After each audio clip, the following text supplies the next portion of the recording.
Hey everybody, welcome to Dave TV for the 10th of December 2015 with our new Spinovision.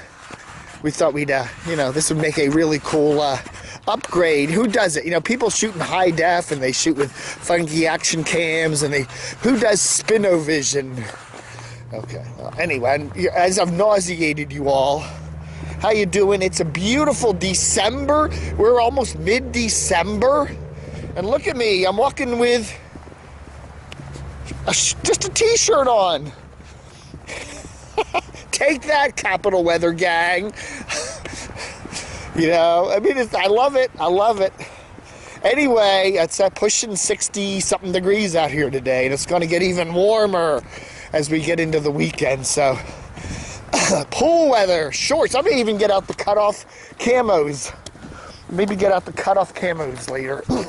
I probably will. I like that. Anyway, welcome to Dave TV. So what's the big news? I haven't done a Dave TV in a couple days, and I thought I better get out and do something, show the flag, so to speak, the DCRTV flag. Big news this week.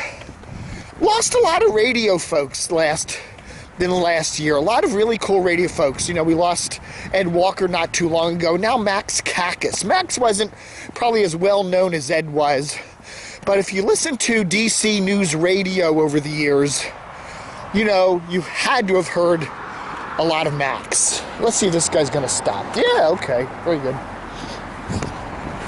Even though there technically isn't a crosswalk there.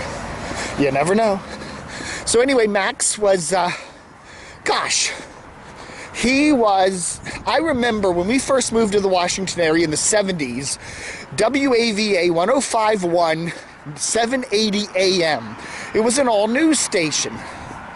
And I liked to listen to it. It had a good, strong signal. It was on FM. TOP at the time was 1500 AM. It didn't come in real well out here in Wild West Fairfax. So I'd listen to AVA all the time, and it was a nice format. I remember Carl Castle worked there, the old NPR legend who went on to much other things. But anyway, the old WAVA station was owned by Arthur Arundel, who was a Northern Virginia newspaper guy. I remember I even worked for him later when I got out of college in the 80s. I worked for some of his local newspapers for a couple years. He was a nice guy. Anyway, he owned WAVA back then. And it was an all-news station, and it was one of the first all-newsers in the country. It dated back to the 60s, and Max worked there. I remember hearing Max Cacas and doing the reports and stuff, and I thought, oh, that's a cool name. And, and over the years, Max has been one of those news radio guys in the Washington market that's worked almost everywhere. He's worked at, I think he worked at WASH, he's worked at WAMU, he's worked at TOP, he's worked all over the place. And he's one of those guys that, just about any station, any station that had a news operation, Max worked there. So Max passed away this past week. He was only 61. As I'm getting up in my 50s now, I'm thinking that's not very old. But anyway, Max Cacas, tip of the camo cap to you, buddy. Good guy. Longevity there, a long, good news radio career, almost all of it here in the Washington market. The other news, I guess, this week is, we're starting to get some of the early numbers on how Jack Diamond is doing at WRQX. He came back after 2.5 years, after he got unceremoniously fired and the station went into a complete meltdown in the ratings. So basically back in early November, they put Jack back on and kind of flipped it back to Mix 107.3 and got rid of Sarah Frazier. And, I said at the time, I did a Dave TV saying, I don't think that's a great idea to bring Jack back. Even though I think Jack's a cool old guy. I just think radio is skewing so much for the youth market these days that I don't think it's gonna, Jack's kind of past his prime, so to speak, Anyway, as the ratings tend to do, they do kooky things like that. For example, just when they're pulling the plug on the Sarah Frazier show and all the hits 107.3 in a contemporary hits format, it's starting to go up in the ratings. You know, just as Sarah Frazier is starting to finally, you know, build an audience, even though she's had no promotion in the past year plus she's been on the station, finally starting to build an audience, then they yank it out. Now they're going back to Jack. And those new numbers that just came out, now these are just weekly numbers, probably for that very first week, or even just part of that very first week that Jack was on, but 19th place. I mean, they were like 15th place there with Sarah at the end, down to 19th. I don't know. It may not show up to be too much. It may not mean much at the moment, but it is an interesting little early indication of how many more screw-ups Cumulus can make here in Washington, as they do all over the country. The gang that couldn't shoot straight, Cumulus. Oh. And then the other big news for the past week is Diane Rehm. That's right, it looks like Diane Rehm is going to say goodbye to WAMU. She does the late morning Diane Rehm show there on WAMU. You know, what is it, 9 to 11 or 10, no, 10 to 12, I don't know, I listen occasionally, but anyway, she's going to do the, she's saying sayonara to WAMU as of late next year, so late 2016. She wants to stick around for the entire presidential campaign, see if Donald Trump becomes the next president. Anyway, Donald and Hillary, it's probably going to be Donald versus Hillary. Anyway, she's sticking around, she says, till after the election in November of 2016, and then she's going to say adios to WAMU, at least for her talk show. So, you know, we've been reporting a lot of cuts at the American University Public News Radio, where they've been making a lot of cuts. Jerry Edwards, they got rid of him for doing the traffic. They've made a lot of, you know, a lot of programming decisions. They got rid of that intersection channel, which I kind of liked.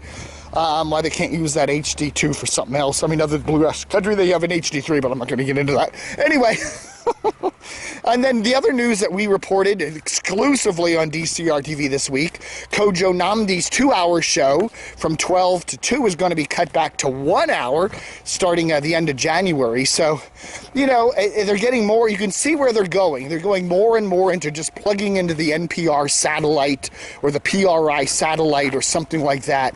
And so, you know, and that's cheaper than, you know, having local staff and whatever. And, you know, but, you know, if they can continue getting the ratings they're getting, then what the hell? You know, they're up there every ratings period, 1 and 2, WTOP, WAMU, WAMU, WTOP. So, you know, I don't know. They're filling the niche. And then there's one of my radio guys who says, Dave, look, I love listening to WWRC 1260. Now that's a Salem station here in the Washington market. It's the old WWDC 1260, but they have a lousy night signal, and even during the day they don't reach into Northern Virginia very well. I mean, they miss a huge chunk of the metro area. It's just a very tightly spun signal, directionally wise or whatever.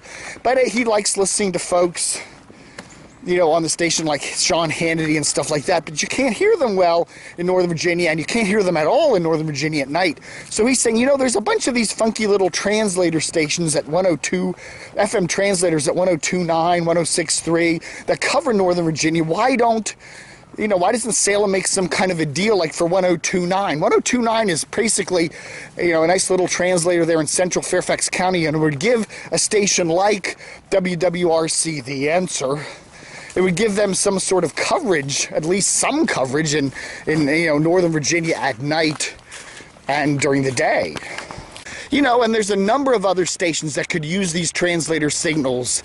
You know, I mean, looking at WNEW, you know, their signal ain't so hot in Northern Virginia. That might give them a little boost over here with their all-news station, but I think they seem to be totally satisfied with 22nd, 23rd place as they approach their is it their 4th anniversary? Oh my. Fourth, they're hitting their 4th anniversary? I think so. Aren't we? No, when did they start? Maybe their third or fourth anniversary. I can't think off the hand right now if my head's going insane, but hey, they're still their 22nd place after 3 or 4 years. All right, folks, thanks for watching Dave TV for this 10th of December. Would you believe it?